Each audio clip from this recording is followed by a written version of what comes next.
Joining me now is Alaska Senator Dan Sullivan. He's a member of the Armed Services Committee and recently returned from Israel, where he was part of a bipartisan congressional delegation. Welcome, Senator. Great to have you here. Great to be back on the show. Thank you very much. So, you were just in Israel. What do you make of their military response so far? And how long are they determined to go with this kind of operation? Well, look, I think the one big takeaway from the trip to Israel was just the sense of vulnerability. It's really hard for Americans to imagine that, but the vulnerability there, and then it's the survival of their state is at stake. And I think that, to me, that was the biggest takeaway. And so with regard to what's happening right now, I think we have to give Israel the time and the space, and certainly the support, equipment, intel, cooperation to let them destroy Hamas. We need to make sure that people are viewing Hamas the way we viewed ISIS, the way we viewed Al-Qaeda. They deserve that designation, and I think we have to keep that in mind. But they view it as the survival of the state of Israel, and we need to give them the space to destroy this incredibly horrendous terrorist group.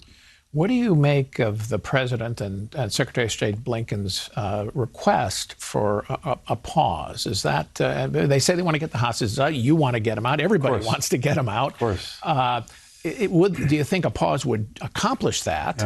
Yeah. And can we ask that of, should we ask that of Netanyahu? Well, I just think, again, we have to trust the Israelis and give them the space, right? They're the ones on the floor. One thing that was very powerful in the meetings we had, we met with the Prime Minister, met with his war cabinet.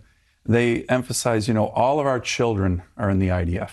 We're not doing this lightly. Right. Every one of us has real skin in the game. And as you know, Paul, when you're doing this pause, Hamas is going to no doubt use this to resupply, rearm, dig in more.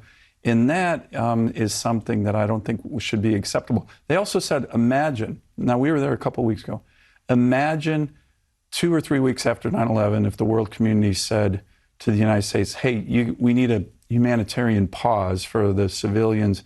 What would the reaction in the United States have been? I thought that was a powerful argument, and you saw Netanyahu said that recently.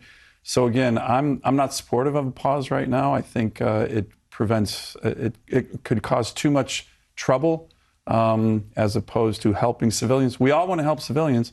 Israelis don't target civilians. The United States doesn't target civilians. Hamas targets civilians. Is the administration doing enough, in your view, to deter these attacks we're seeing from Iranian proxies on American facilities and on Americans who are in the Middle East? They've responded twice. Yeah. They keep saying if they keep attacking, we'll respond again, but they keep attacking. Yeah, I worry that right now the responses have been too weak, and that's only going to engender more attacks. The broader strategic issue, Paul, is, and again, Iran's fingerprints are everywhere. Right. People are debating whether or not they were involved on October 7th. But let's remember, there's no Hamas without Iran. There's no Hezbollah without Iran. There's no Houthis without Iran. They are everywhere. And if this horrendous attack on Israel hopefully can do one thing, in my view, it will help to break what I call the fever dream the Democrats have about always cooperating with the Iranian terrorists, looking for that moderate, so-called moderate. The appeasement policy of the Biden administration has failed miserably as it relates to Iran. So do they need to do more on deterrence? Yes, but strategically, we need to be reimposing sanctions, reimposing the ballistic missile regime. There is so much more we can do kind of strategically to go after Iran again that they let up after the Trump administration did a very good job in that regard. All right, let's turn to the debate in Congress, which is heating up, as you know, about aiding Israel and Ukraine. The House passed the aid to Israel with the IRS cuts. Clearly, that's not going to pass the Senate. Where do you stand on linking aid to Ukraine with aid to Israel? Do you want one vote, or can you separate them? Well, I don't think there's going to be a vote on the bill that passed in the House. That's obviously up to Schumer, and he's already said he's not going to do that. What I've been calling for a number of weeks now is that we need to recognize that these challenges are all interconnected. This new era of authoritarian aggression led by Xi Jinping, Putin, the Ayatollahs in Iran. And so our response needs to be strategic. And it's got to have 4 pillars: Ukraine aid, Israel aid, Taiwan and Indo-PACOM aid, and critically the border. I've told Jake Sullivan, senior people at the White House, the border is the linchpin. If you're going to continue to allow 8 million people come in, there were 17 members of the terrorist watch list that were caught at the border just in September. It's a huge security risk to the country. It's got to have that, but the border, it's got to be policy changes, stop the flow. Without a serious border policy change, this could be tough. And the White House and Chuck Schumer and everybody else has that message. They won't get the votes, you don't think, if they. Oh, I don't think so. And we have leverage in the Senate. That's normally it's going to require 60. Right. If the border policies are not changed, we can withhold cloture.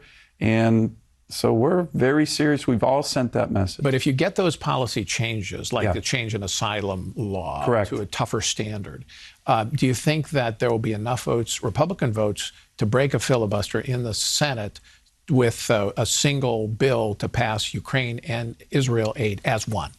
I do think so. And again, it's got to have a strong border component. And by the way, it also has to have a strong Taiwan Indo-PACOM component. The supplemental that the Biden administration put forward was really weak on that. And $3 or $4 billion, that's about it. Well, right? It was quite weak. And what I'm hearing, and I have some pretty good sources in the White House, is they did that because they didn't want to ruin the mood music on the upcoming Xi Jinping visit with Biden. My view is the best way to greet Xi Jinping when he comes to America is have a new package of, $15 billion to Taiwan, bristling with new weapon systems. That's what we need to show Xi Jinping, not some kind of weak, John Kerry-esque approach to this visit. And so we're going to add more. And by the way, I think that's actually quite bipartisan to bolster Taiwan defenses as well. All right. Senator Dan Sullivan, thanks so much for coming in. Appreciate it. Absolutely, Paul. Thank you.